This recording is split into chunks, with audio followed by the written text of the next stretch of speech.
Hi, my name is Vastbinder and I work at the Foundation for Climate-Friendly Procurement and Business, and we are the organization behind the CO2 Performance Ladder. In the next following minutes, I will give you an explanation about our instrument. We will get more into detail about what organizations have to do to get certified, but also how our tool works in procurement. Let's get started by asking the question, why green public procurement? Why? Because so much money. European governments, they spend almost 14% of their GDP to procurement. And that is responsible for around 15% of the global carbon emissions.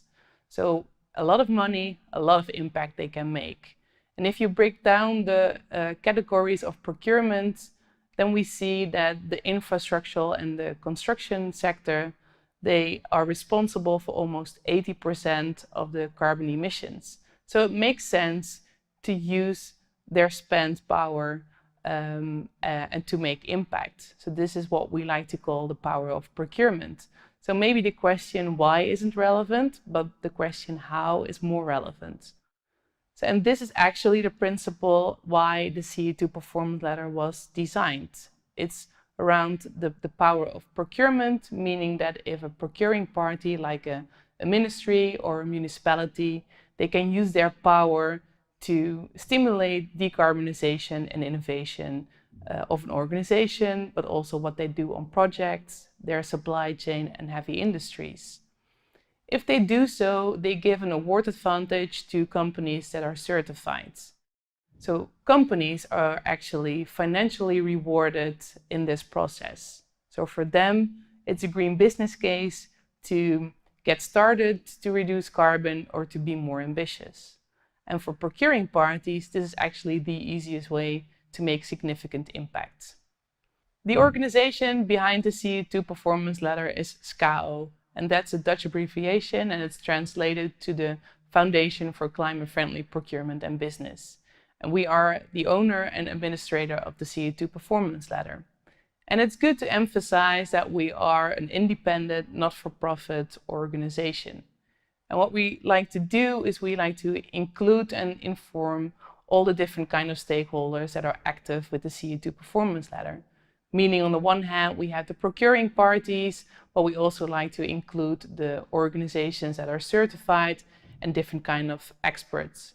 And together we manage the whole system, the CO2 Performance Ladder, and we continuously develop that. So the CO2 Performance Ladder is not a new instrument. It is developed 13 years ago by ProRail, the Dutch rail manager. At this moment, there are over 200 procuring parties that use our instruments. Those are ministries, but also a lot of local governments like municipalities.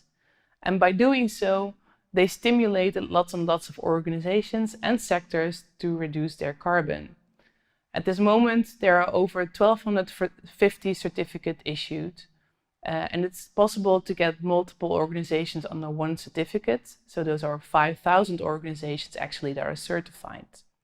This is a proven methodology. So it's been working in the Netherlands for 13 years, and 3 years ago we started disseminating our instrument, and we started with Belgium. Also, Belgium is using our system as a standard procurement tool. And if you look at the procurement part of the instrument, it is also aligned with the European Procurement Directive. So now I would like to introduce my colleague George Thurley. He will explain to you in detail what it means to get certified and also how the procurement process works. So when we explain the ladder, we like to split it into two instruments that it in effect is. On the one side, you have the CO2 management system, and on the other side, you have the green public procurement tool. And the management system is suitable for all kinds of organizations to implement. And we call it a ladder because of the 5 levels that you can get certified at, and for which there's a corresponding award advantage when the ladder is used in procurement processes. And the more mature the management system is, the higher the level of the certification and the higher the level of the award advantage in the procurement process. So what does a certified organization have? The core of the ladder is the plan, do, check, act cycle that encourages organizations to continually review the actions they're taking on CO2 management and reduction and to improve those. And the management system is checked annually by independent third-party auditors to ensure the requirements are being met. And the ladder also takes care, we at SKAO also take care to align the ladder with international standards and methods such as the ISO standards, but also the SDGs and the Greenhouse Gas Protocol.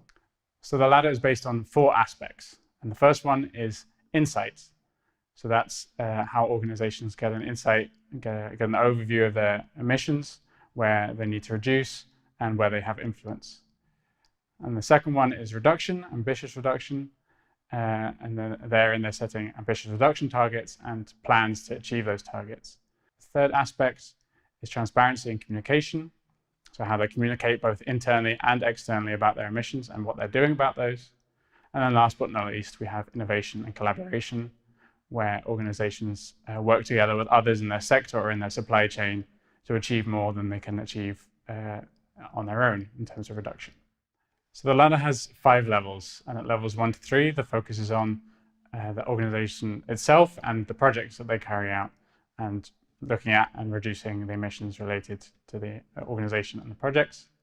And then from levels 4 and 5, they also start considering their up and downstream emissions, so emissions in the supply chain and in the services, the products that they supply. And in this way, by certifying the whole organization, this results in carbon reduction being baked into the DNA of organizations, which can have real long-term effects. So the other side of the tool is the Green Public Procurement tool, and this is the basis of the business case, the green business case for businesses to get certified, because depending on how ambitious they are, they'll receive an award advantage in tenders. So how does the CO2 Performance Ladder work exactly in procurement processes? We have a document called the Procurement Guide that explains in detail how the Performance Ladder can best be implemented, but I'll just walk through the process very quickly now. So, for example, say a government wants to renovate or build a bridge, they would include the CO2 Performance Ladder in their criteria, in their most economically advantageous tender criteria, their MEET criteria. And then bidders, when applying for that tender, would include their ambition level in terms of CO2 reduction on that project.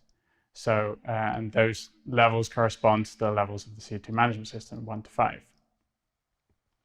The procuring party then awards the tender based on the best value for money, including a fictitious % discount based on the level of ambition. It's important to say that when the bidders apply, they don't have to have the certificate or the proof at project level already, but they commit to achieve that within 1 year. And then they can either prove their ambition, their implementation level, either through a certificate on the CO2 management system of the CO2 Performance Ladder, or by a declaration at project level. And this is then included in the project contract. And hopefully, at the end of the process, we have not only a sustainable bridge, but also a sustainably built bridge. Maybe an interesting side effect of what we've seen over recent years is that although the ladder began as a GPP tool for governments to use in their procurement processes, in recent years we've really seen that government organizations have also been certifying themselves, certifying their own organizations. So for example, all Dutch ministries have committed to getting certified, and some of them, such as the Ministry of Infrastructure and Water Management, are already certified at the highest level, at level 5. But we also see water boards in the Netherlands, provinces and regional governments, municipalities getting certified to get an insight into their own emissions and provide an example to their suppliers and show, okay, we're asking you to do this in procurement processes, but we're also taking the same commitments and taking it just as seriously as we're asking you to do. And the newest development that we can tell you about is that since 2021, SKAO has been looking at the possibilities to disseminate the CO2 Performance Ladder in Europe, together with our project partners, the International Institute for Sustainable Development, and funded by the IKEA Foundation.